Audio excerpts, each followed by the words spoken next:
என்ன என்னது எலிமினேஷனா? அடிச்சு வாய வச்சிருவேன். ஏன் ஏதாவது மோட்டிவேஷனா பேசலாம்ல? இப்ப வரும் பாரு உனக்கு ஒரு மோட்டிவேஷன். அனுசராடா நீங்கலாம். வாழைக்கா சிப்ஸ் போடுங்க. அவ்வளவுதான் ப்ரோ.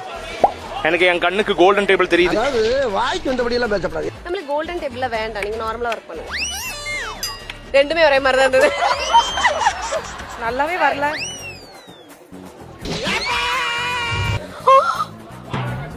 என் லைஃப் ஜஸ்ட் மிஸ். இங்க வச்சிருந்த வாழைக்காவை காணோம். என் வாழ்க்கையே இங்க காணும்டா. உனக்கு வாழைக்காய் தான் காணுமா இப்போ? இதெல்லாம் நல்லா இல்ல. என்ன நக்கலா? என்னடா பண்ணி வச்சிருக்க?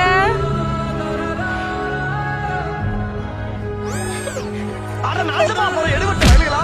நீ வேலைக்கு வந்திருக்கீங்க. அங்க பாருங்க சார். என் பக்கத்து வீட்ல வந்த ஒரு எல்லாமே அங்க போனாதான் அதோட கஷ்டம் தெரியும். அவன் கஷ்டம் அவனுக்கு தான் தெரியும். மூடிட்டு வெட்டா. வாரம் இந்த மாணிக்கம் உழைக்கிறான். ஆனா அந்த கோல்டன் டேபிள் கிடைக்க மாட்டேங்குது. உங்களுக்கு வேணுமா மோனிஷா? ஒரே ஒரு வாட்டி சும்மா போய் பார்த்துட்டு வந்துடலாமான்னு இருக்கேன். அங்கதான் வரும். அப்புறமா போய் பார்த்துட்டு வாங்க. முடியல.